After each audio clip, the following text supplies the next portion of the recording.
Vous écoutez Mister Radio.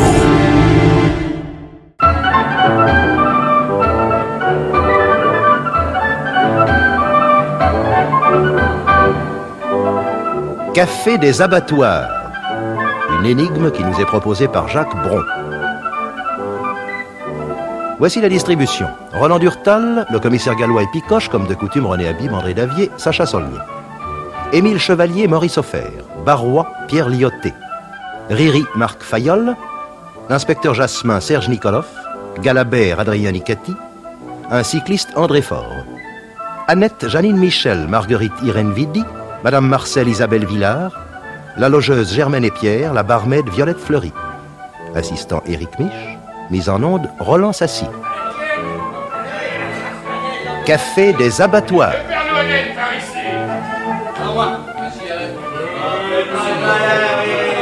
Néné, où qu'il a passé, Néné? Et c'est mes toilettes. Mademoiselle, s'il vous plaît. Voilà, monsieur. Vous désirez? Un cognac. Mais dites donc, mais attendez, il me semble que je vous connais. Comment que vous vous appelez? Annette. Eh ben, je ne me trompe pas, vous êtes ma petite cousine. Comment? Vous me reconnaissez pas, Picoche, le cousin Désiré? Désiré, c'est vous? Oh, on peut se tutoyer, mais bien sûr que c'est moi. Ah ben, ça fait un bout de temps qu'on s'est pas vu, hein. Bientôt 10 ans. T'es encore une môme avec tes tresses, là. Et toi, un morveux dont toutes les filles avaient peur. Qu'est-ce que tu fais là? Tu vois, je suis serveuse dans ce bistrot. Eh ben, si je pensais te trouver ici, hein. Et toi? C'est la première fois que je te vois dans le quartier. Ah ben, c'est que j'habite pas de ces côtés, hein. Aujourd'hui, c'est spécial. Mais je suis venu faire visite à un copain qui est malade. Ah, le pauvre, je crois bien qu'on s'est vu pour la dernière fois. Et ça m'a fichu un coup de le trouver dans cet état, je pouvais plus m'en remettre. Alors, j'ai aperçu ce bistrot, je suis entré pour prendre un cognac. Moi, je vais te le chercher, on bavardera après. C'est ça. Et dis donc, mon pote, t'es nouveau par ici, toi, hein? Et tu travailles aussi en face? Aux abattoirs? Non, moi je suis de passage. Ah, je me disais aussi... Riri, embête pas le monde. Il cherche toujours à se faire offrir un coup par les gens qu'il connaissent pas. Je comprends, il doit pas souvent rendre l'appareil, le Oh, gars. ça, tu peux toujours courir. Ouais, je vois ça, c'est le fauché professionnel. Voilà ton cognac. Il est bien tassé, la patronne n'est pas là. Merci. À la tienne, cousine Annette. Alors, il y a longtemps que tu travailles au Café des Abattoirs? Bientôt une année.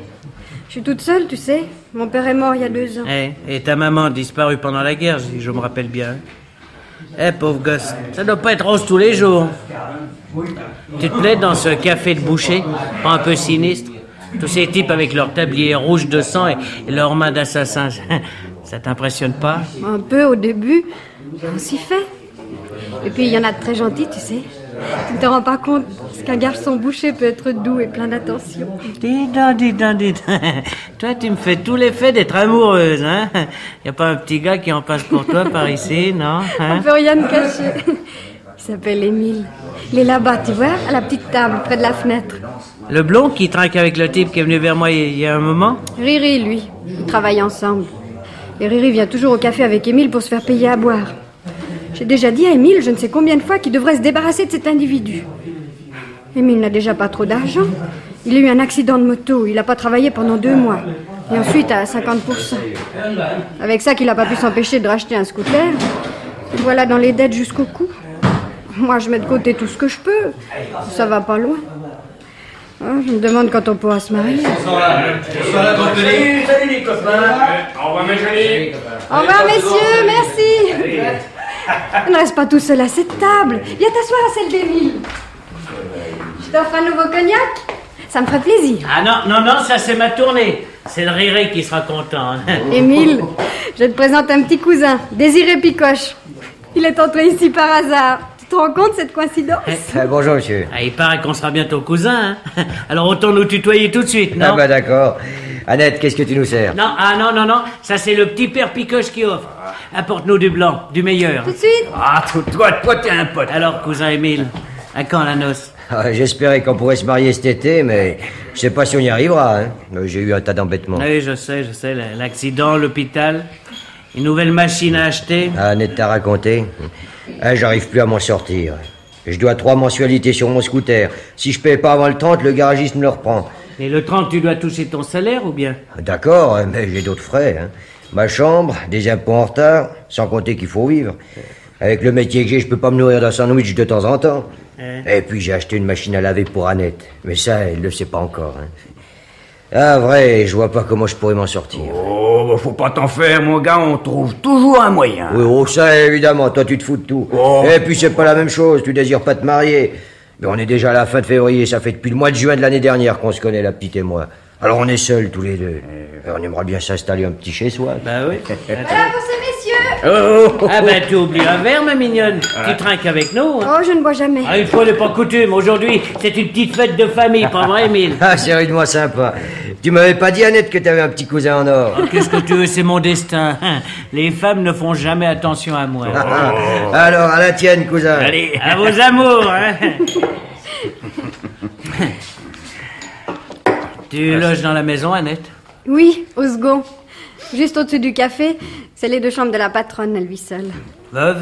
Non, divorcée. Ouais, c'est pas étonnant, c'est une horreur, cette femme. Oh. Son mari, il a pas pu y tenir. Oh, moi, je le connais bien, Barrois, j'ai travaillé avec lui. C'est un brave type, mais sa femme, elle lui en fait voir toutes les couleurs. Oui, il a eu bien raison de tout le camp. Hein. Il n'empêche qu'il a pu le regretter. Oh. Barrois, c'est un type dans ton genre. Hein? Et il a, comme qui dirait, un poil dans la main. Oh, oui. Émile. Et il était bien content que Madame Marcel lui offre le vivre et le couvert. Ça fait combien de temps qu'il travaille pas maintenant, hein? Un vrai clochard qu'il est devenu. Oh, et ça va, il est plus heureux comme ça qu'avec sa charogne de femme. Hé, qu'est-ce qu'on entend? On dirait que ça chauffe au premier. Elle est donc là, la patronne? Je croyais qu'elle se reposait. Elle a dû recevoir quelqu'un. Mais t'as pas vu le type monter? Non, il a sans doute passé par derrière. Il y a une porte qui donne sur la cour. On la laisse ouverte pour pouvoir sortir les bouteilles vides qui nous encombrent derrière le comptoir. Attendez, hein. Ça fait quoi? Je te dis non, c'est non. Oh, ça suffit, hein. Parce que maintenant, ça va vite, je t'assure. Je t'interdis de m'insulter, voyou. Je suis ici chez moi. Espèce de vieille putain, Oh, va. bah, ça ira comme ça, hein. Mais T'as à pu ton débarrasser âge, le plancher. Tu feras avoir honte, tiens. J'appelle, tiens, j'appelle. On dirait que ça se gaffe, faudrait peut-être aller jeter un coup d'œil, les gars. Des fois qu'il y aura du vilain. Faites Et attention. allons-y, après tout, c'est ta patronne et on peut pas laisser ce type lui casser la figure. On arrive! Non, lâche-moi, assassin. Doucement, le petit père, hein. Qu'est-ce qu'il vient foutre ici, celui-là? Mais je suis pas seul. Bas les pattes, je te dis. Barrois, c'est vous qui faites... Ah, Émile. Ah, bah là, c'est complet. Non, mêlez-vous de vos affaires. Et puis, il y a Riri. Ah, bah ça, c'est le comble, alors. File d'ici que je te vois plus remettre les pieds dans cette maison. Ah, bah c'est ça, la vieille. Cette maison. Comme tu dis, t'as trouvé le mot. Là, ça maison. suffit pas comme ça, non? De quoi qu'il se mêle, celui-là. Oh, t'as une gueule qui me revient pas, mon petit gars, toi, je te le Bah, dis. t'en fais pas, c'est Hein? réciproque, hein? Hein? Allez, Émile, on l'embarque. Touchez pas, c'est me défendre, hein. Sale brute. Comment Il m'a tordu le bras. J'ai cru qu'il allait m'étrangler. Il faut croire que c'était pas ton heure. Oh, vous, je vous permets pas de me tutoyer. Retournez au café. Ouais. Ou plutôt rentrez chez vous. Je parie que vous n'avez pas un sou, hein. Barrois et vous, même acabit. Allez, oust. Du balai. Pas une Allez, piquée, hop, une chippie viens. comme ça, là. Doucement. Par ici, la sortie. Espèce de petite crapule, va. Pas de vilain mot, hein. Et puis laissez pas le revenir chicaner Madame Marcel. J'ai comme qui dirait l'impression que ce serait malsain pour toi. Est-ce que je voudrais, là, je suis libre. Non, mais... Alors, Ça suffit, hein. Il n'y a pas de mal, Madame Marcel. Oh, ça va. Merci quand même d'être monté. Quel culot. Vouloir reprendre la vie commune après ce qui s'est passé. Naturellement, monsieur est fauché, alors ça serait bien agréable de vivre au crochet de Madame Marcel. Mais je suis pas folle. Alors, il a filé? Oui, le petit cousin d'Annette l'a reconduit. Il a la manière, ce brave picoche. Qui ça? Ben, je viens de vous le dire, un petit cousin qu'Annette vient de retrouver. Un vrai petit cousin? Oh, ouais, Madame Marcel, vous connaissez Annette? Bon, mon petit mot, ce que j'en disais, hein, c'est simplement parce que... Le voilà dehors. Est-ce qu'il vient souvent, l'ex-mari de la patronne? C'est la première fois que je le vois. Une chance que vous ayez été là, Émile et toi. Eh ben, j'espère que la leçon lui aura suffi. Dis donc, elle a une drôle de bobine, Madame Marcel. Au fond, c'est une brave femme. Que veux-tu, à son âge, sans mari, elle profite un peu de la vie. Moi, je lui reproche rien. Mais c'est tout de même un drôle de bistrot, ce café des abattoirs. Si j'étais toi, j'y resterais pas. Qu'est-ce que je risque? Et puis, il y a Émile. On parle de moi? Alors voilà. Et Riri? Riri? Eh ben, il n'est pas avec vous? Ben non. Oh, ben, il sera sorti par la cour derrière Barrois. Alors, on le finit, ce blanc?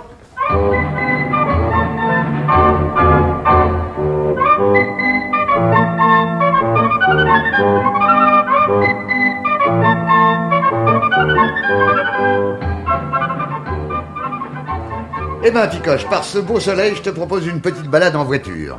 Hein? Ça te tente? Je dis pas non, hein, depuis le temps qu'on n'est pas sorti. Les fleurs, les petits oiseaux, la campagne est pleine de charme en ce moment. Dis donc, mince, attends, voilà que vous devenez poète. Ah, tu permets, j'ai une lettre à finir.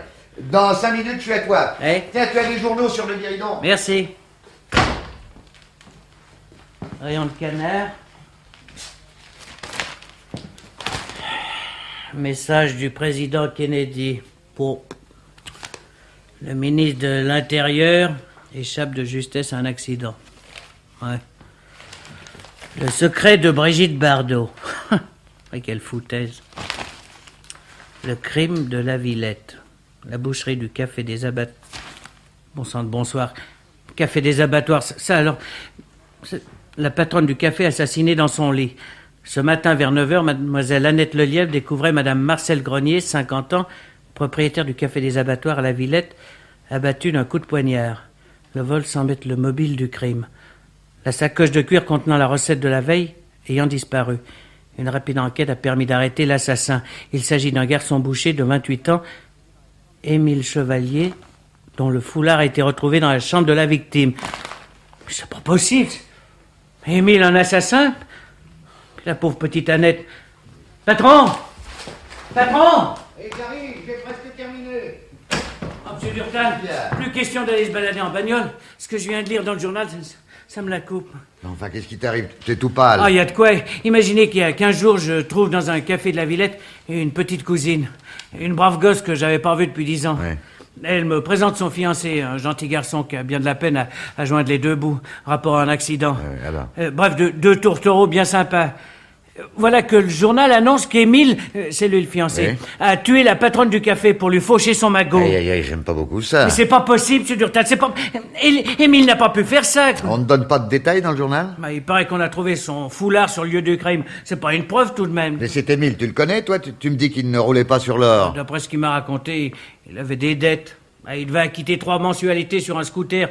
Sans quoi le garagiste le lui reprenait. Mais on tue pas pour ça. Ah, mon petit Picoche, tu devrais savoir qu'on tue parfois pour beaucoup moins. Moi, je pense à ma pauvre cousine. Elle doit être dans un triste état. Voilà une fille qui a plus de parents. Son Émile était tout pour elle. Il faut que j'aille là-bas. Vous venez avec moi, monsieur Durtal, des fois que vous pourriez être utile. Hein? J'aime pas beaucoup me mêler de ce qui ne me regarde pas. Enfin, si nous pouvons donner un coup de main à ta cousine, c'est différent. Allez, en route.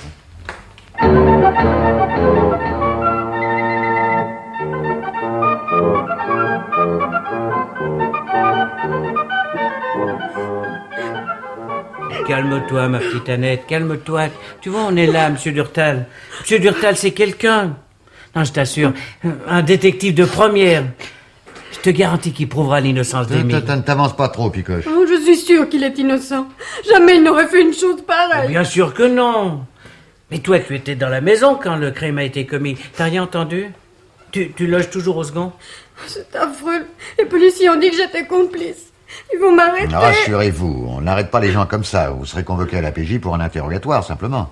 Allez, tout d'abord, dites-nous tout ce que vous savez. Émile est innocent, ça, je le jure. Oui, mais il est difficile de le prouver. Alors commençons par le commencement. À quelle heure votre patronne est-elle montée se coucher? Un peu après minuit. On avait fermé. Elle a fait la caisse et elle a emporté la recette dans une sacoche de cuir qu'elle mettait toujours dans sa chambre. Que faisait-elle de cet argent? 2 ou 3 fois par semaine, elle allait le déposer à la banque où elle avait un compte courant. Avant d'aller se coucher, elle fermait toutes les portes, je suppose. Bien sûr. Celle du café qui donne sur la rue et celle de la cour qui communique avec l'escalier du premier. Qui possédait une clé à part Madame Marcel? Moi? J'avais la clé de la porte de derrière pour pouvoir rentrer le matin. La clé du café était suspendue dans le couloir, je n'avais qu'à la prendre. Drôle de baraque tout de même. Il faut passer par la cour pour aller au 2e étage. C'est qu'autrefois, il n'y avait qu'un étage au-dessus du café. Il y a une 20aine d'années, on a construit un 2e étage et des dépendances avec un couloir d'accès sans communication avec le premier bâtiment. Madame Marcel était comme ça tout à fait chez elle au premier. Elle recevait qui elle voulait en faisant passer les gens par la cour. Faut dire qu'elle n'était pas un modèle de vertu, Madame Marcel. Ouais. Et ces visiteurs ressortaient le matin en laissant la porte ouverte derrière eux? Non, la serrure est automatique. Il n'y a qu'à tirer la porte, elle se ferme toute seule.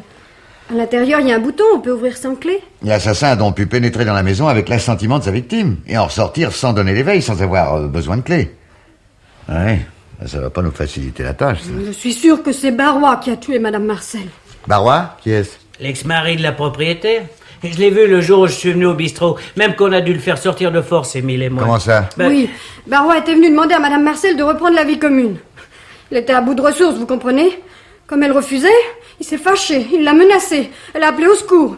Oh, je suis persuadée que c'est lui qui a fait le coup. Oui, mais n'a-t-on pas découvert près du corps le foulard de votre fiancé? Oh, ce foulard, c'est moi qui le lui avais donné.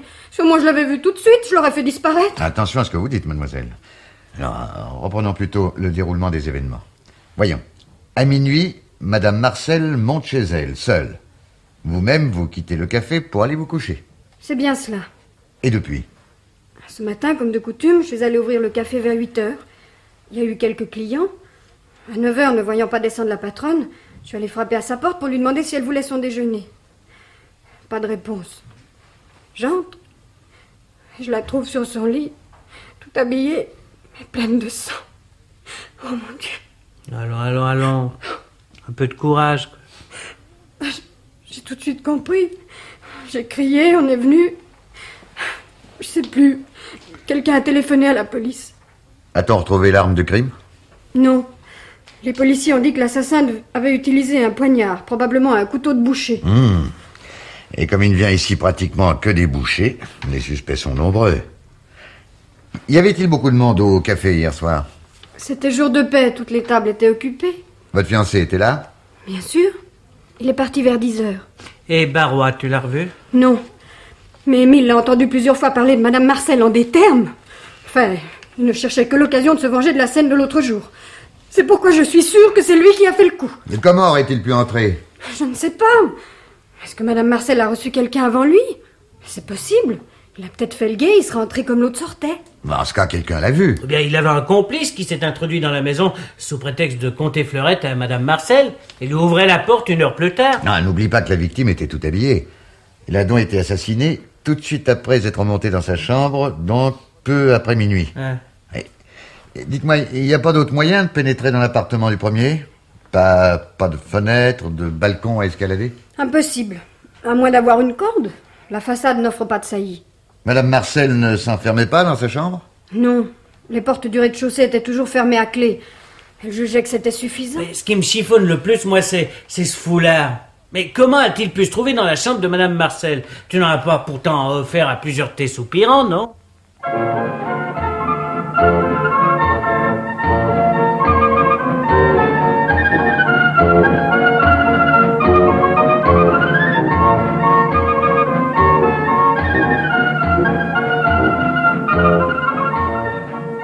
Enfin, mon vieux Durtal, je ne vois pas ce que tu cherches. Mais cette affaire est claire comme le jour. Un garçon à court d'argent tue une rombière pour la dévaliser. C'est classique. Oui, mais... C'est pas parce qu'il est fiancé à une petite cousine de Picoche qu'il est innocent. Je sais, mais que veux-tu y aller, les impondérables? Picoche a vu ce garçon.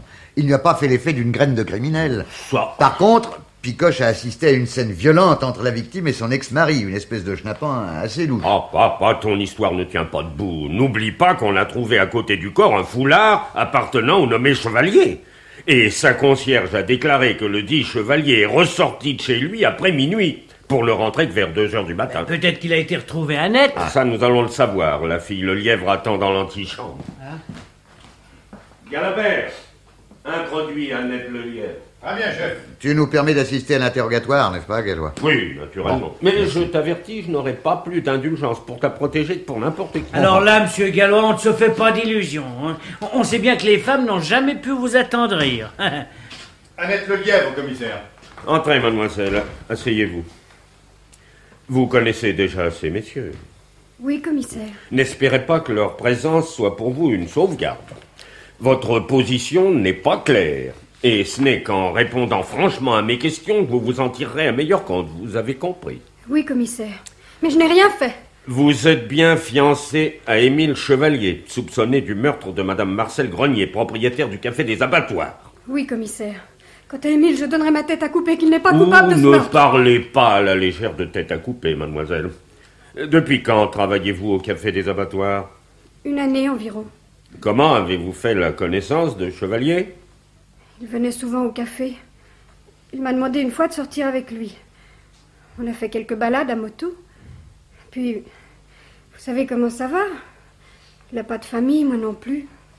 Alors on a décidé de se marier. Aviez-vous fixé la date du mariage? Ça aurait dû être en septembre si Émile n'avait pas eu cet accident. Avec tous les frais qu'il a eus et le manque à gagner, il faut plus penser à s'installer pour le moment. Et voilà qu'à présent, il est arrêté, accusé. Alors, vous saviez que votre fiancé avait des dettes? Il m'en avait parlé, bien sûr. Même que je lui avais déconseillé d'acheter ce scooter. Mais que voulez-vous? Émile est comme beaucoup de ces gosses qui ont eu une enfance pauvre. Ils ne peuvent s'empêcher plus tard d'acheter tout ce qui leur passe par la tête. Oui. Le soir du crime, à quelle heure avez-vous vu Chevalier pour la dernière fois? Il est parti à 10 heures. Je ne l'ai plus revu. Sa concierge affirme cependant qu'il a quitté son domicile peu après minuit. N'allait-il pas vous rejoindre? Comment? Il a dit ça, mais c'est faux. C'est impossible. Où Émile serait-il allé? Je vous le demande. N'avait-il pas l'habitude de vous retrouver dans votre chambre? Oh, commissaire, je suis une fille honnête. Ah bah ça, j'en mettrais ma main au feu. Bon, la concierge a dit aux inspecteurs que ce n'était pas la première fois que son locataire passait la nuit dehors. Cette femme ment. Bon. Ce ne peut pas être vrai. Mais quel intérêt aurait-elle à mentir? Une question, si tu permets, Gallois. As-tu interrogé Chevalier à ce sujet? Que t'a-t-il répondu? Chevalier est muet comme une carpe. Il refuse de justifier son emploi du temps pendant la nuit du crime. On ne se défend pas plus maladroitement. Bah justement, un coupable aurait combiné un alibi, citerait des témoins. Mais un innocent indiquerait ce qu'il a fait entre minuit et 2 heures du matin. Quand un homme a quelque chose à cacher, on peut à juste titre se méfier de lui. Mais non, tout ça est beaucoup plus simple. Chevalier a pénétré chez sa victime grâce à une complicité. Annette Lelièvre, dites-nous la vérité. Possédiez-vous la clé de la porte qui donne sur la cour? Oui, commissaire. Et cette clé, où la portiez-vous?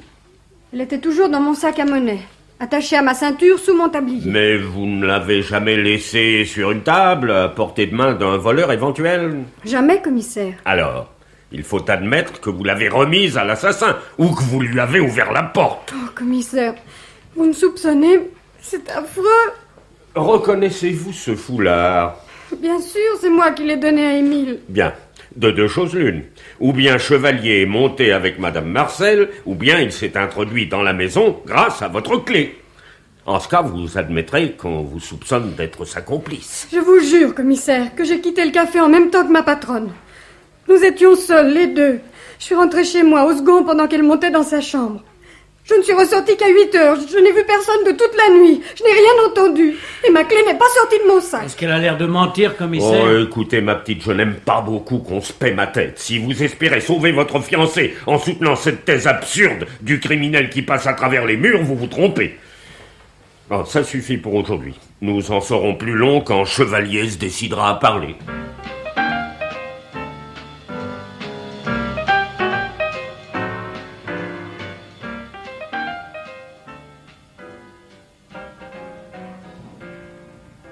Monsieur, ça sera Un demi-brûle, ma jolie. Et un petit renseignement. un renseignement par rapport à quoi? Je fais mon boulot, moi. J'aime pas beaucoup les questionneurs. Vous n'avez rien à craindre.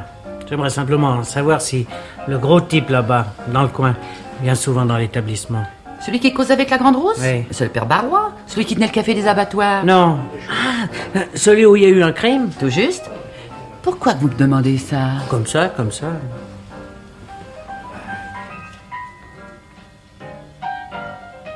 Fais gaffe. Quoi? Vise le mec qui cause à la barmaid. Bah quoi? Ah, c'est celui qui est venu chez Marcel le jour où on s'est disputé. Puis alors, t'en as peur? Non, non. Tiens, le v'là qui radine. Mais demande ce qu'il cherche, ce oiseau-là. Mais on se dirait en pays de connaissance, hein? Vous êtes bien Monsieur Barrois, comme ça se trouve. Ouais. Et en bonne compagnie, à ce que je vois. Bonjour, beauté. Allez, fais pas le mariole, hein. Qu'est-ce que t'as à te promener de ces côtés-là? Ah ouais, ben j'étais venu voir ma petite cousine Annette. Hein? Comme j'avais envie de boire quelque chose, j'ai fait un saut jusqu'ici, puisque le café des abattoirs est bouclé. J'aime pas beaucoup les poulets, moi, tu sais. Mais qui vous parle de poulet? Il est drôle, votre homme, là. Oh, bah d'abord, c'est pas mon homme. Barrois et moi, on est bons copains, rien de plus. Il pourrait être mon père. Faut pas vous fâcher, Oh, frère, mignonne. On sait bien que plus les femmes sont jeunes, plus elles aiment les vieux messieurs. Ah, bah, ouais, vous me faites l'effet d'un tout rigolo. Oui, allez, et puis inutile d'essayer de faire du plat à Marguerite. Elle arrive trop tard parce qu'elle tient à son Riri, hein. Riri. Ah, mais je le connais, Riri. Comment se fait-il qu'il soit pas là parce que où il y a à boire? Oui, il est malade, le pauvre. Non. Eh oui, voilà le 4e jour qu'il est au lit. Moi, je peux pas le soigner comme il faudrait. Hein. Je travaille 7 ans dans une boîte de Montparnasse, vous vous rendez compte? Est-ce que vous seriez artiste? Moi? Pensez-vous, non. Je m'occupe à l'office. Hein? Il faut bien gagner un peu de fric, hein. Parce que si je comptais sur Riri... Ouais, ben, et vous, Barrois, vous travaillez ces temps-ci? Bien sûr que je bosse, quoi. On se débrouille, quoi. Mais ça a dû vous faire un drôle de coup quand vous avez appris que votre bourgeoise avait été zigouillée. Ah, bah, elle l'a pas volé, la vieille. Puis le temps qu'elle s'envoyait des gigolos, ça devait arriver, hein. Mais vous n'étiez pas dans les parages cette nuit-là, non? Oh non, mais écoutez, celui-là, alors... Tu crois que je suis dans le coup par hasard? Eh ben, si tu veux savoir, je me suis couché à 10h ce soir-là. Oui, et je suis pas ressorti de ma tôle avant les 6h du matin. Non, mais... tu peux demander à la logeuse, hein. Alors, faut avoir du souffle, alors. Mais vous fâchez pas, monsieur Barrois. Moi, ce que j'en disais, hein, c'était au cas où vous auriez aperçu quelque chose. Mais je cherche à aider ma petite cousine, moi. Cette pauvre gosse, elle fait pitié. Qui c'est, la petite cousine? Annette, la serveuse. On a arrêté son fiancé. Elle est sûre qu'il est innocent. Ah, elle est bonne, celle-là. Ah, puisqu'on a retrouvé son foulard. C'est pas une preuve. Et il a pu la laisser au café. Madame Marcel l'a emportée par mégarde. Elle se fourre le doigt dans l'œil, la petite, si elle croit faire la pige aux policiers. Ouais, elle ferait mieux de se tenir tranquille, parce que, en tout cas, moi, je permets pas qu'on me soupçonne, hein. Et à bon entendeur, salut.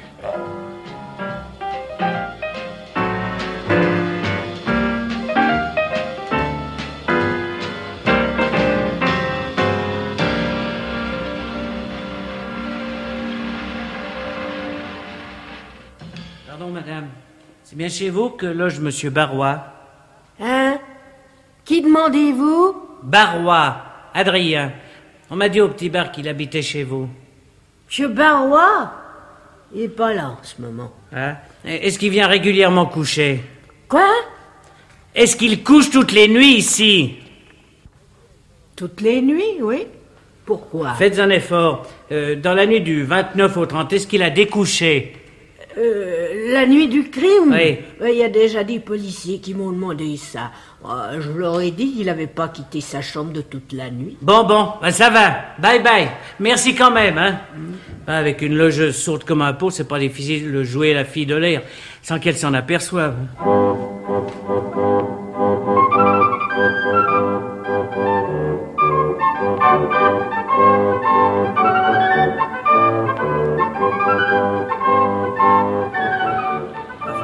Faire ma petite Annette. Il y a encore de l'espoir. Mais je connais la police. Les inspecteurs ont le nez fin. Ils finiront bien par découvrir le vrai coupable. Puis à monsieur Durtal, quoi. On s'occupe de toi, sois tranquille. Qu'est-ce que vous pourrez faire si personne ne croit à ce que je dis? Ah, moi, je me méfie de Barrois. Ben oui, des fois qu'on découvrirait que son alibi est faux. Hein? Non, il n'y a pas de raison de se décourager. Et maintenant, viens. Moi, je te reconduis. Monte derrière.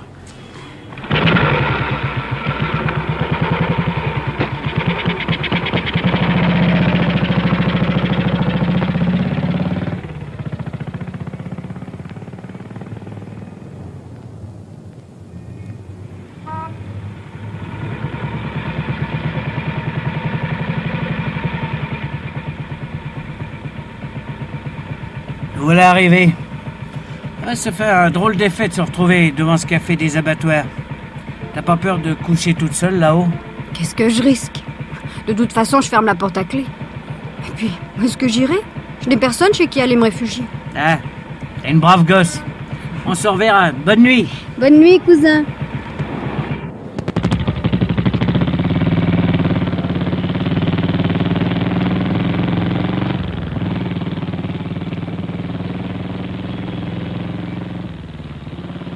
Zut, j'ai oublié de demander à Annette chez qui je pourrais lui téléphoner. Il faut que je retourne. Elle ne doit pas encore être couchée.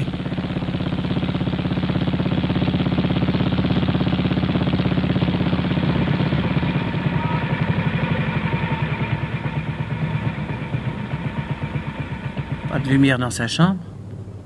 Est-ce qu'elle serait déjà au lit? C'est presque impossible, ça. Mais qu'est-ce qui se passe? Il y a une jeune fille qui vient d'être attaquée. Quoi? Annette? Mais qu'est-ce qu'elle a? Je sais pas, moi je passais par là sur ma bécane et juste au moment où j'arrivais au coin de la maison, je vois un type qui te flanquait un coup de gourdin à cette pauvre fille. J'ai gueulé mais j'ai eu à peine le temps de sauter de mon vélo que le salaud il avait disparu. Alors moi je me suis plutôt occupé de la petite. Elle a une grosse plaie à la tête. Ça saigne. Mais Elle respire encore. Vite. Tu connais le quartier? Tu parles, j'habite rue de la Clôture. Bon, alors file en vitesse à l'hôpital Andral, c'est tout près. Dis-leur de venir avec une ambulance. Moi, je reste près de la gosse. Hein. C'est ma cousine, figure-toi. Mais on venait de se quitter. Oh, ben ça alors, c'est pas de vin.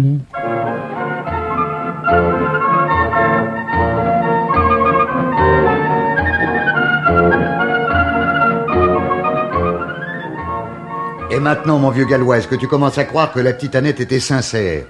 Il y a un assassin qui rôde et qui a voulu se débarrasser d'Annette parce qu'elle cherchait à faire la lumière sur cette affaire. Ne t'emballe pas. Des jeunes filles attaquées au coin des rues, il y en a toutes les nuits. Dans le cas particulier, il me semble qu'il n'y a pas de doute. L'attentat contre Annette est en rapport avec le meurtre de Madame Marcel. Oui, je ne dis pas non, mais encore faudrait-il avoir quelques précisions. Mais alors qu'est-ce qu'il vous faut? J'étais presque témoin de l'agression. Et la pauvre fille est encore à l'hôpital, le crâne à moitié enfoncé. Tout ça, c'est très joli, mais l'agresseur n'a pas été retrouvé. Et le mystérieux cycliste non plus. Ah, celui-là, il a alerté l'hôpital et s'est volatilisé. Il semblerait qu'il n'avait pas la conscience tranquille. Non, vous croyez que c'est lui qui a assommé Annette? Il n'y aurait rien d'impossible. Te voyant surgir tout à coup, il a pris le parti de jouer les bons samaritains et il a inventé une histoire pour détourner les soupçons. A-t-on retrouvé l'arme qui a servi à l'agresseur? Oui, dans le ruisseau, une centaine de mètres plus loin. Une sorte de bâton quadrangulaire qui a tout l'air d'être un pied de tabouret. L'identité y a relevé quelques cheveux de la victime, collés avec du sang, et les empreintes de l'agresseur. On est en train de chercher à les identifier. Qu'on le retrouve ou non, ça ne change rien au fait. Annette a été attaquée parce qu'elle s'acharnait à découvrir le coupable. L'assassin de Madame Marcel a pu craindre que la jeune fille n'en sache trop, voire qu'elle n'ait des soupçons. De là à songer à la faire disparaître. N'oubliez pas, monsieur Gallois, que l'après-midi même, j'avais rencontré le nommé Barrois, l'ex-mari de Madame Marcel. J'ai essayé de le faire un peu parler, mais il s'est tout de suite cabré. Ensuite, j'ai été voir chez sa logeuse. Elle lui en aura touché un mot, et si, comme je crois, le Barrois n'est pas tout à fait étranger au crime du Café des Abattoirs, ça lui aura donné l'éveil. Avais-tu cité le nom d'Annette dans ta conversation avec Barrois? Oui, là j'avoue avoir été maladroit. Je lui ai dit que la petite ne croyait pas à la culpabilité de son fiancé, qu'on allait remuer ciel et terre pour trouver le coupable. Sacré Picoche, tu parles toujours trop. Pas étonnant que Barrois se soit retourné contre Annette après ça. Mon vieux Gallois, je crois qu'il serait prudent de s'assurer du nommé Barrois. Je n'en suis pas si sûr. Cette affaire d'agression nocturne ne me convainc pas. Je ne serais pas étonné que la fille Le Lièvre ait simulé cet attentat et qu'elle soit de mèche avec le mystérieux cycliste. Monsieur Gallois, tout de même, vous ne direz pas qu'Annette s'est fait assommer pour le plaisir, non? Si elle est complice de son fiancé dans le meurtre de sa patronne, il ne serait pas surprenant qu'elle ait imaginé cette mise en scène pour détourner les soupçons sur un inconnu, introuvable. Alors là, Gallois, je ne te suis plus. Même en cas de doute, ton devoir est de tout tenter pour découvrir la vérité. Alors pourquoi refuses-tu de suspecter ce Barrois? Il te serait si simple de le convoquer ou d'ordonner une perquisition à son domicile. Mais sous quel prétexte? Parce que la fille Le Lièvre l'a dénoncé? Parce que Picoche l'a dans le nez? Mais non, c'est impossible, mon vieux, sois raisonnable. Si au moins on l'avait vu sur les lieux de l'agression. Mais non, tout ce que Picoche a aperçu, c'est un cycliste, que personne ne pourra jamais identifier, à moins qu'il ne se décide à s'annoncer à la police. Annette Le Lièvre n'a fait aucune déclaration? J'ai envoyé Galabert à l'hôpital, mais elle peut à peine parler, se souvient de rien. Tout ce qu'elle peut dire, c'est qu'elle s'est trouvée tout à coup en face d'un individu masqué, coiffé d'un feu, c'est tout. Elle a sans doute perdu immédiatement connaissance. Un individu masqué, as-tu dit? Voilà un indice tout de même. Comment veux-tu t'y retrouver? N'importe qui peut se fourrer un mouchoir en travers de la figure. Oui, mais comment était le mouchoir? Oh, ça, un foulard quelconque, de couleur foncée, par exemple. Gallois, tu dois tenter quelque chose. Il ne te faut pas beaucoup de temps pour obtenir un mandat de perquisition. Encore. Aujourd'hui même, un de tes inspecteurs passera au crible le logement de Barrois. Oh, ce que tu m'entêtes. C'est bien pour avoir la paix, tu sais que je cède à ton insistance. Ma parole quand tu as une idée dans la tête.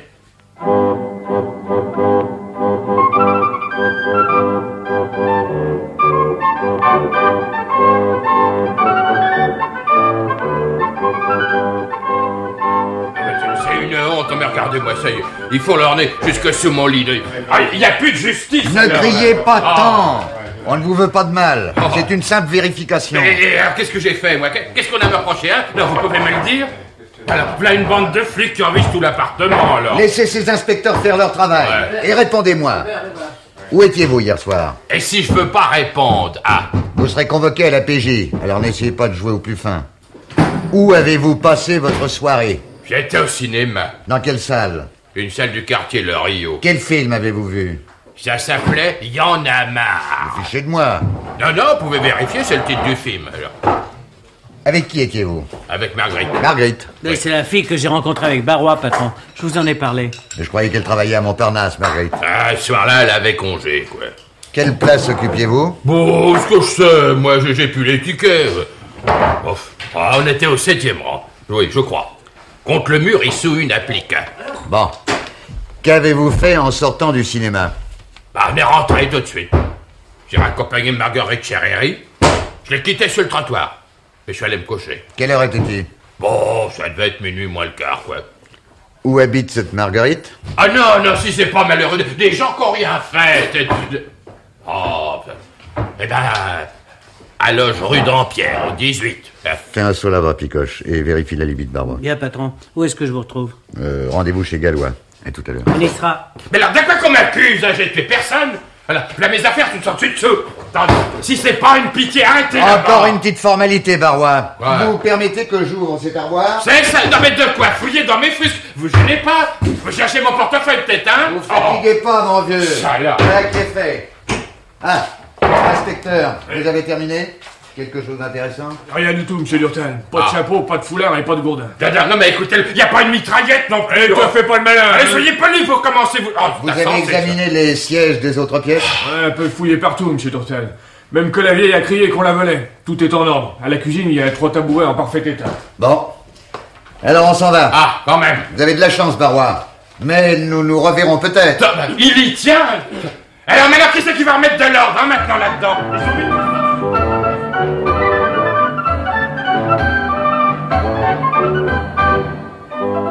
Alors, qu'est-ce que je te disais? Les inspecteurs ont fait chou blanc. Ton Barrois n'a pas plus assassiné son ex-femme qu'il n'a matraqué la jeune Annette. Ce n'est peut-être pas une raison, parce qu'on n'a trouvé chez lui aucune pièce à conviction pour abandonner cette piste. Oh. Un couteau, un gourdin, un mouchoir, on s'en débarrasse facilement. Écoute, jusqu'à présent, j'ai passé par où tu as voulu. J'ai ordonné une perquisition inutile. Je ne peux pas lancer contre ce Barrois un mandat d'amener. Il te faudra te résoudre, je le crains, à accepter la culpabilité d'Émile Chevalier. Je le regrette pour Picoche, mais l'affaire de sa petite cousine me paraît plutôt mauvaise. Ah, à propos de Picoche, je l'ai envoyé vérifier la libye de Barrois pour la soirée d'hier.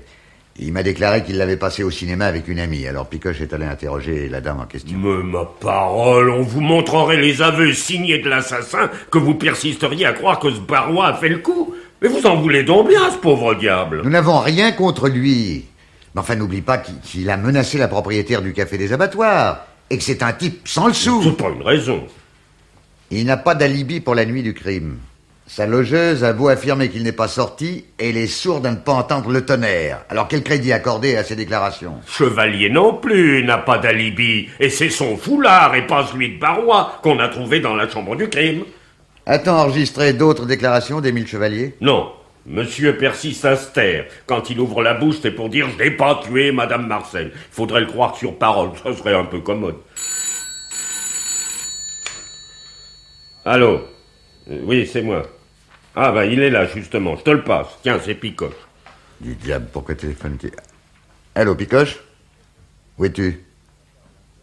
Mais qu'est-ce que tu fiches à Montparnasse? Tu n'as pas abandonné notre affaire pour suivre une pépée, hein? Ah, dans la boîte où travaille Marguerite. Alors, tu as pu lui parler? L'alibi de Barrois est bon. Dis vite. Mais quelle importance, ce n'est pas de lui qu'il s'agit. Ah oui. Ça me semble louche. Un complice? Non, après tout, pourquoi pas. Écoute, il ne faut rien négliger. Tu as eu raison de m'en parler. Écoute, tu as l'adresse de cet individu? Bon. Alors, rendez-vous là-bas dans une demi-heure. Ici, non, rien de nouveau. Entendu, à bientôt. Qu'est-ce qu'il raconte, notre ami Picoche? Ben voilà, il a questionné la femme qui a accompagné Barrois au cinéma. Mais il semble bien que Barrois ait dit la vérité. Mais il y a autre chose. Ah, une trouvaille de Picoche, je parie. Quand il se mêle de jouer les détectives, celui-là, on est toujours bien servi. Ça n'est tout de même pas si bête que ça, peut-être. Alors, pourrais-je être mis au courant, si ce n'est pas indiscret? Mon vieux Gallois, je regrette, mais je ne tiens pas à être en but à tes sarcasmes. C'est ça. Puisque tu ne veux pas nous prendre au sérieux, mon collaborateur et moi, nous agirons sans te demander ton avis. Comme tu voudras. Oh, de toute façon, vous saurez bien m'appeler au secours dès que l'affaire se corsera. Si toutefois, vous ne revenez pas bredouille. Oui, entrez. Le rapport du labo, chef. Hein, voyons ça. Je ne voudrais pas te retenir, Durtal. Mais, si tu permets, je prendrai aussi connaissance de ce papier. N'oublie pas que c'est moi qui t'ai rapporté de chez Barrois une boîte d'allumettes qui nous permettra une utile comparaison des empreintes. Eh bien, mon cher ami, je suis au regret de t'apprendre que ton zèle n'a servi de rien. Les empreintes relevées sur la boîte d'allumettes et celles qu'on a prises sur le gourdin n'appartiennent pas au même individu. Ah, bon. Ce n'est donc pas Barrois qui a assommé Annette. Vraisemblablement pas. J'en suis navré pour toi. Ça ne fait rien. Au contraire, je commence à y voir plus clair. Tu as de la chance. Un bon conseil, méfie-toi de ton imagination. Sois tranquille, après ce que m'a dit Picoche au téléphone, je crois bien que je tiens le bon bout.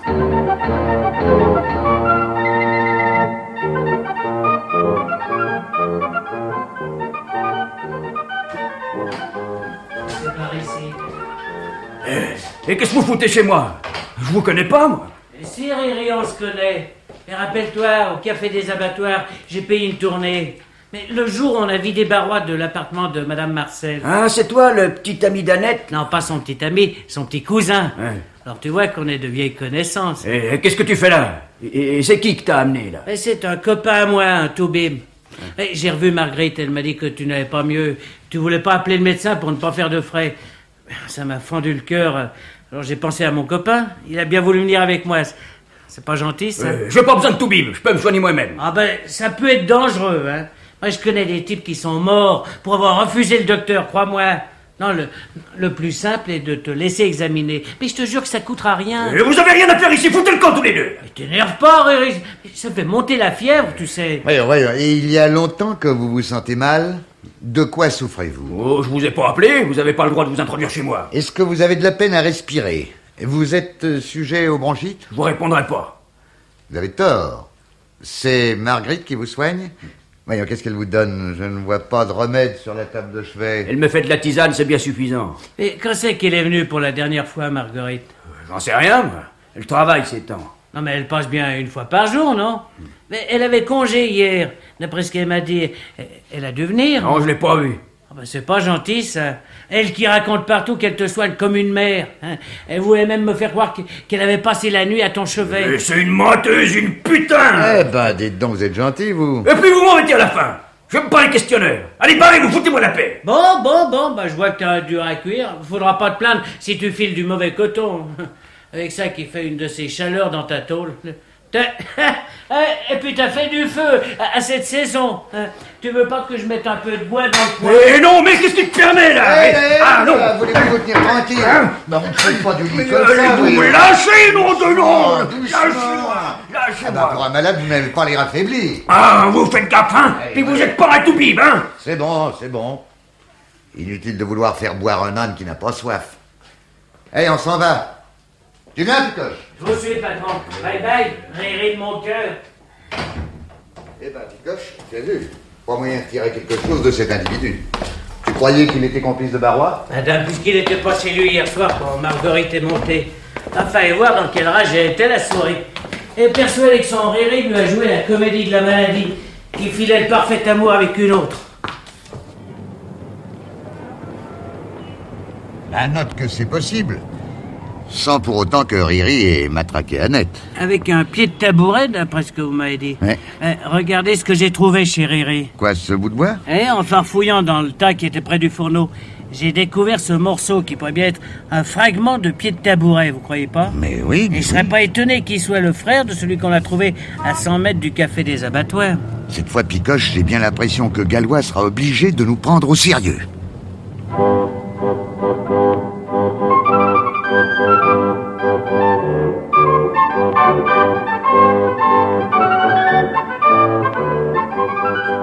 Vous tombez bien tous les deux. J'étais justement sur le point d'avoir une petite conversation avec votre ami, chevalier. Émile? Oui, Émile. Il se décide tout de même à parler. Le silence a fini par lui peser, il m'a demandé à être entendu. J'ai une nouvelle sensationnelle, Gallois. Si tu permets, je vais en terminer avec Chevalier. Mais attends un instant, non, tu m'expliqueras après. D'abord les choses sérieuses. Galabert, fais entrer Chevalier. Très bien, monsieur le divisionnaire. Le gaillard s'est rendu compte que plus il s'obstinait à se taire et plus son affaire prenait mauvaise tournure. Chevalier, asseyez-vous. Nous vous écoutons, mais ne nous cachez plus rien. C'est pas moi qui ai tué Madame Marcel. Oui. Ce foulard, je vais vous dire pourquoi. C'est difficile à dire. Et si vous êtes innocent du meurtre de Madame Marcel, ne craignez donc rien. Je sais pas comment vous expliquer. D'abord, je voudrais être sûr qu'Annette ne saura rien. Soyez tranquille, le secret sera bien gardé. Mais pour sûr qu'on va pas la tourmenter, la pauvre petite. C'est donc si terrible. Je suis un salaud. Je mérite pas qu'elle m'aime. Dire qu'elle a tout fait pour prouver mon innocence et qu'elle a manqué d'être tuée à son tour. Je sais pas comment je pourrais encore la regarder. Alors, Chevalier, pas d'enfantillage. Vous avez désiré me parler, ne perdons pas de temps. On n'est pas des saints, commissaire, mais tout de même... Moi, j'avais pas de fric. Et il m'en fallait absolument.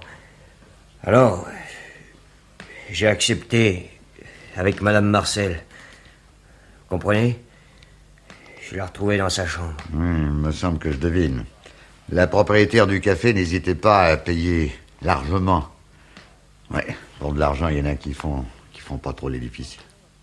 Mince alors, j'aurais pas cru ça de toi. Mais dis que c'est pas vrai, quoi. Je m'en repens assez. J'ai été fou. Mais j'ai pensé que personne ne saurait jamais rien. Madame Marcel se vantait pas, au contraire. Elle non plus, elle voulait pas que les gens sachent. Et moi, c'était pour ma moto et pour le reste.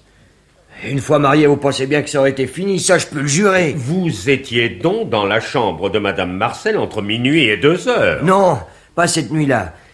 J'avais oublié mon foulard la veille, et j'avais peur qu'Annette le découvre ou me demande ce que j'en avais fait. Alors j'ai voulu aller le récupérer. Et la porte était fermée. 2 fois, je suis retourné au café.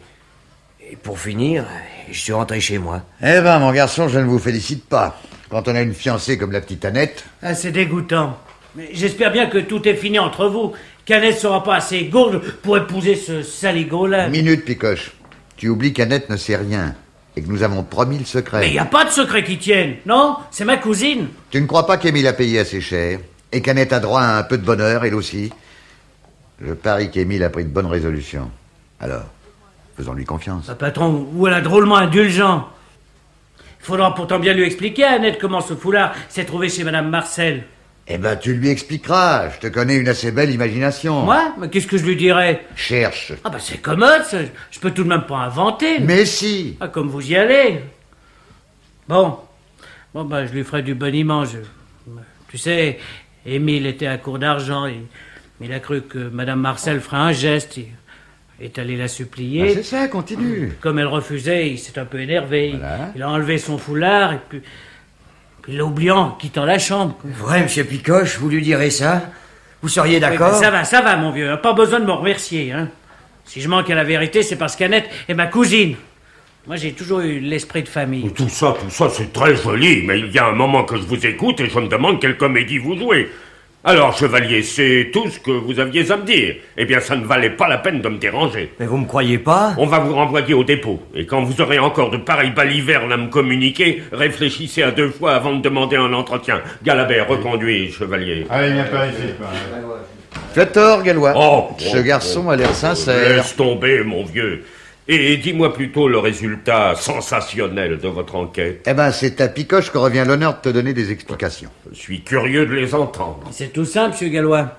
Quand l'amie de Riri m'a dit qu'elle ne l'avait pas trouvé chez lui en rentrant du cinéma, je me suis tout de suite demandé si le Riri n'avait pas été rejoint de Barrois. Oui, c'est 2 drôles de lascars, des types sans le sou qui pourraient bien s'entendre comme les doigts de la main quand il s'agit de faire un mauvais coup.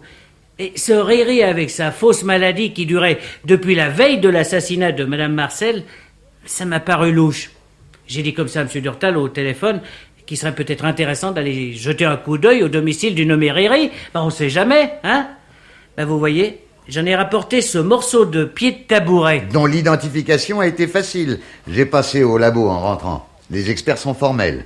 La matraque et le bout de bois appartenaient au même siège. Même bois, même dimension, même trace de cirage causée par le frottement des chaussures.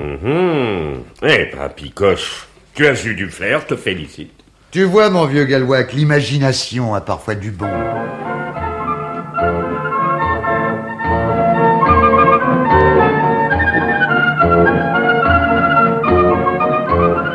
Vous vous appelez Henri Merlin, né le 13 août 1923, garçon boucher aux abattoirs de la Villette. Oui, monsieur le commissaire, mais je proteste. Il y a 2 individus qui ont fait irruption chez moi pour fouiller partout. L'un se faisait passer pour médecin, il n'était pas plus toubib que moi. Mais vous oubliez que vous vous faisiez passer pour malade et que vous n'étiez pas plus malade que moi. Votre ami a déclaré que vous vous étiez mis au lit le 29, mais que vous refusiez de voir le docteur. Il est évident que vous ne teniez pas à ce que votre simulacre soit découvert. Pouvez-vous me dire dans quel but vous feigniez la maladie? J'avais pas envie d'aller bosser. Ne croyez-vous pas plutôt que c'était dans l'intention de vous assurer un alibi commode? Votre maîtresse pouvait témoigner qu'elle vous avait vu alité dès le 29, ce qui écartait de vous tout soupçon au sujet des événements des jours suivants. Et quels événements? En faites pas l'imbécile! Vous savez parfaitement ce que je veux dire. Mais ce n'est pas tout.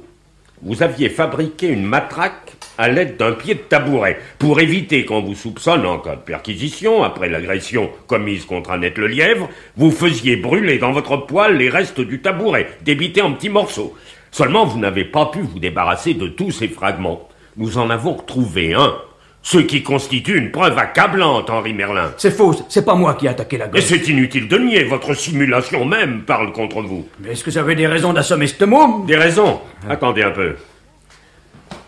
Picoche, tu peux entrer. Toi aussi, Durtal, naturellement. Ah, les voilà. Je savais bien que c'était des poulets. Explique à Merlin, Picoche, ce qui s'est passé le soir où tu as ramené Annette chez elle. Monsieur prétend ne rien savoir. Bah, c'est clair comme de l'eau de roche. J'avais eu le malheur de dire devant Marguerite qu'Annette était sûre de l'innocence d'Émile et qu'elle mettrait tout en œuvre pour découvrir le coupable. Et Marguerite a raconté à Riri notre petite conversation, sans se douter d'ailleurs qu'elle parlait à l'assassin de Madame Marcel. Et le soir même, Annette était à moitié assommée en rentrant chez elle. Si un brave type n'avait pas passé au même moment à vélo, elle serait plus de ce monde, la petite Annette. Vous croyez que j'ai assassiné la vieille? Mais j'en ai marre à la fin. Je vais tout vous dire. Ah, la bonne heure! Il y a longtemps que vous auriez dû vous y décider. C'est pas moi qui ai descendu Madame Marcel. Oh, non, pas ce refrain-là. Je dis la vérité.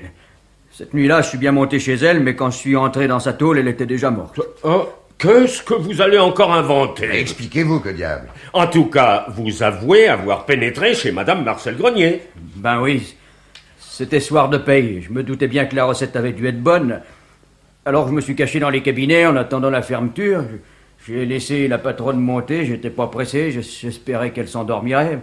Mais quelqu'un avait eu la même idée que moi. J'ai entendu tout à coup du bruit en haut, Madame Marcel a crié. Juste un coup. Et puis c'est tout. Moi, je n'osais plus bouger. Au bout d'un moment, quelqu'un a descendu l'escalier très vite et s'est défilé par la porte de la cour. Cette histoire est invraisemblable. Mais c'est la vérité, je vous le jure. C'est Chevalier qui a tué Madame Marcel. Il est sorti par la cour. Durtal, voyons, c'est du roman feuilleton. Tu ne vas pas ajouter poids à ces inventions grotesques. Patience, mon vieux, ce que dit cet homme m'intéresse. Allez, continuez, Merlin. Oui. Je suis resté planqué un bon moment. Et puis, je sais pas ce qui m'a pris. Au lieu de me barrer, je suis monté au premier et là, j'ai découvert Madame Marcel assassinée. Oh, j'ai vu tout de suite qu'elle était morte. Et alors, qu'avez-vous fait? Oh, j'ai pas demandé mon reste, j'ai filé en vitesse. Des fois qu'on irait m'accuser, que je me suis dit... ça n'a pas manqué. Et alors, vous vous êtes fourré de nouveau au lit, et vous avez décidé de laisser passer l'orage. On arrêtait Chevalier, tout allait bien pour vous. Et seulement la petite Annette n'acceptait pas la situation avec le même calme. C'est alors que tu as pris peur, Riri. Hein? Eh bien sûr, j'ai cru qu'elle m'avait vu sortir, la môme. Je me faisais toutes sortes d'idées, quoi. Les journées que j'ai passées à ruminer... Moi, j'étais sûr qu'elle allait me dénoncer, qu'on allait m'arrêter, j'y tenais plus. Et alors, vous avez essayé de supprimer Annette, à coup de matraque. Oui, j'étais comme fou, quoi. Ouais, je sais bien que j'aurais pas dû, mais enfin...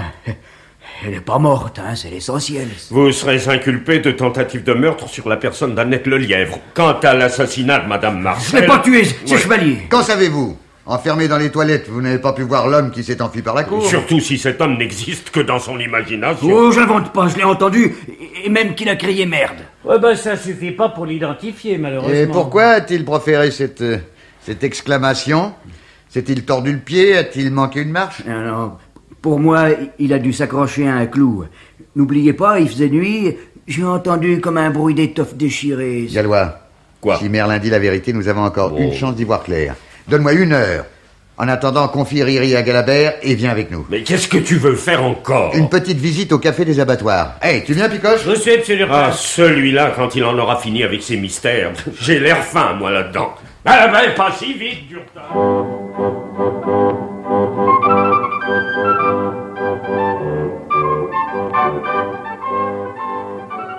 Enfin, qu'est-ce que tu espères trouver ici? On a passé l'appartement de la victime au peigne fin.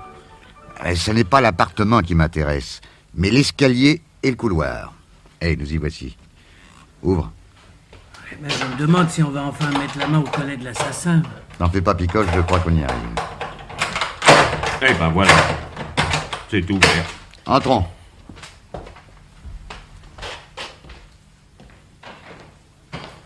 Inutile d'aller plus loin. Ce clou doit se trouver par ici. Ce clou? Quel clou? Celui auquel l'assassin s'est accroché. Ah bah regardez, monsieur Durtal. Ici, il y a un clou, avec la clé du café. Bien sûr. Annette nous l'avait dit, la clé était suspendue dans le couloir. Pas très haut, car ni Annette ni Madame Marcel n'étaient bien grandes. Mais qu'est-ce qu'il a de si intéressant, ce clou? Regarde de plus près. Tu vois ce fil beige resté accroché entre la tête du clou et l'anneau de la clé? Oui. Et alors? J'ai vu chez quelqu'un un veston beige grossièrement raccommodé près de l'épaule, à la manche droite. Ça alors, patron, Quand Riri a parlé tout à l'heure d'un bruit d'étoffe déchirée, j'ai tout de suite pensé que le clou devait garder quelques traces de cet accroc.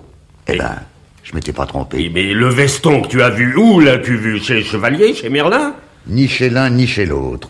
Chez Barrois. Quoi? Lors de la perquisition chez Barrois, j'avais mis le nez dans son armoire. Et ce veston si mal ravaudé m'avait frappé. Et je m'en suis souvenu tout à l'heure. Mais tout s'explique à présent. Barrois, qui est assez grand, s'est accroché à ce clou alors qu'il redescendait dans l'obscurité de chez Madame Marcel. Il suffirait de le mettre debout contre le mur pour vérifier. Alors il n'y a pas une minute à perdre, le temps d'obtenir un mandat d'arrêt contre Barrois. Prenons le fil de tissu resté au clou. Un examen à la loupe du vêtement nous permettra de faire la preuve qu'il s'agit bien de la même matière. Eh ben, Picoche, te voilà content. Ta petite cousine va pouvoir épouser son Émile. Tu seras de la noce, je suppose. Comme de juste, monsieur Gallois. Et on boira votre santé.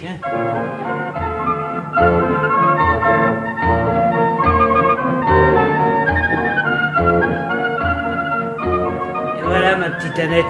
Le tour est joué. Le Barrois est sous les verrous et Riri aussi. Explique-moi comment il a pu entrer chez Madame Marcel. Tout bonnement en s'introduisant par la porte de derrière, puisque les jours d'affluence, elle restait ouverte. Oui, pour que je puisse évacuer plus rapidement les caisses de bouteilles vides. Notre homme est monté au premier, il s'est caché dans la pièce qui se trouve à côté de la chambre à coucher, et il a attendu l'arrivée de la patronne. Oh, c'est affreux. Mais est-ce que sa logeuse n'avait pas affirmé qu'il n'avait pas quitté sa chambre? Oui, mais n'oubliez pas qu'elle est sourde comme un pot. Et Barrois avait beau jeu d'aller et venir comme il voulait. Oh, pauvre Madame Marcel. Ça me fait de la peine tout de même. Ne la plains pas surtout. Pense à Émile, à ton mariage.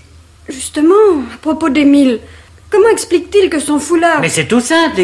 Écoute, surtout ne lui en parle pas. Moi je vais tout te dire. Tu sais qu'Émile avait des dettes.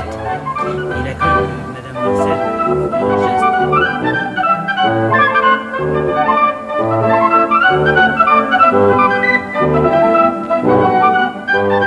Café des abattoirs vous était proposé par Jacques Bron. Et voici quelle en était la distribution. Roland Durtal, René Habib, le commissaire gallois André Davier et Picoche Sacha Solnia.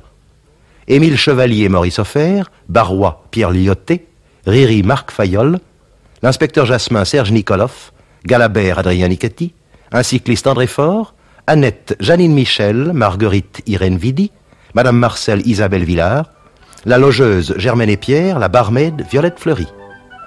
La mise en onde était signée Roland Sassy, assistant Éric Mich.